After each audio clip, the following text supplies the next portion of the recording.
Yan guys, oh. Gusto mong maikot ang dito sa may Riverside sa Rotterdam guys. Ito yung oras nila. Ang ticket 19.75. Yan oh. Ang pala to, pang tourist pala to. Yan na yan guys, oh. Yan.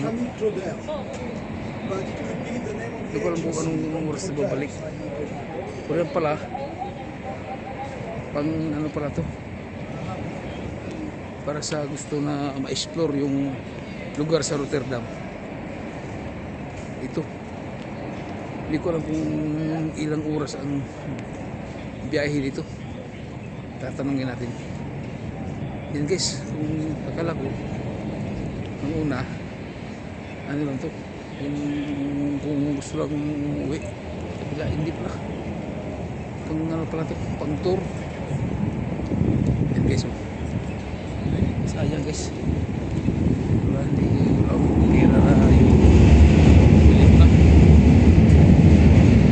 Gusto mo talaga may experience pala na yun.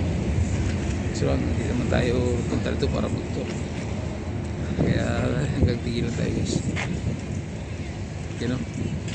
Yan ganda pala kung mag-tour ka dito sa Rotterdam. Isa rin to ang maganda para maikot mo, ma-explore mo yung buong Rotterdam, tapos balik na naman dito. Ito yung pinaka ano nila, yung baga terminal pang tourist na ito, ferry. You know? Yan guys, yan ang ticket nila.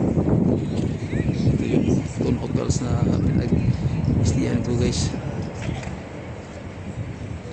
Yun pala.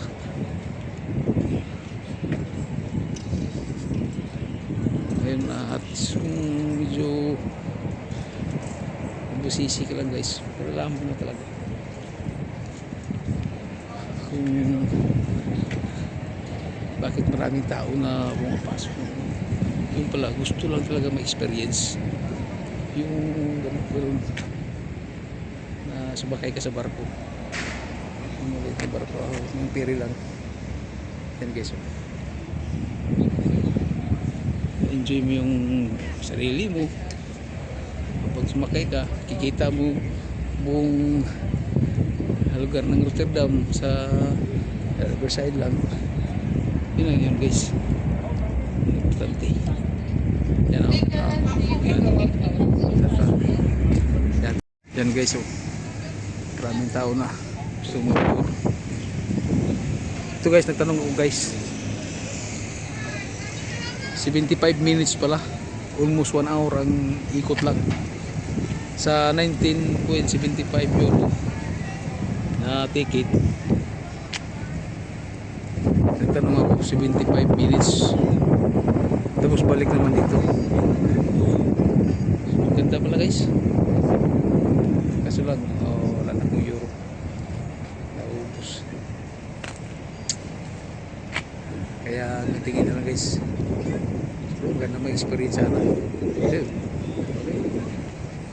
Sa barko ano rin, pumasok rin, makikita mo rin lahat yan.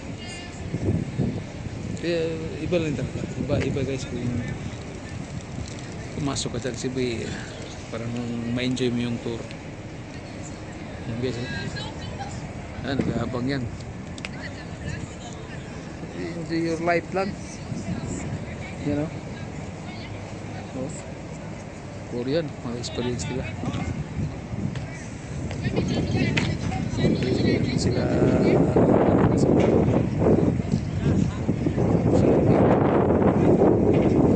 nila yung ma-explore nila yung buong Rotterdam dito sa may Riverside nga lang.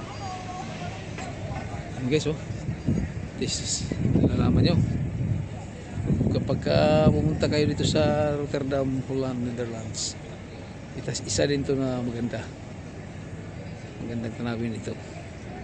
Isa din itong sana mapuntahan. Yan guys, kung gusto nyo mag hotel, ito Thon Hotels, mas malapit dito. Yan, Yan ako nag-stay guys. Okay guys, salamat sa inyong panonood guys. Sana hindi kayo magsasawang panoorin ng aking mga video at suportahan nyo ako. Salamat guys, thank you.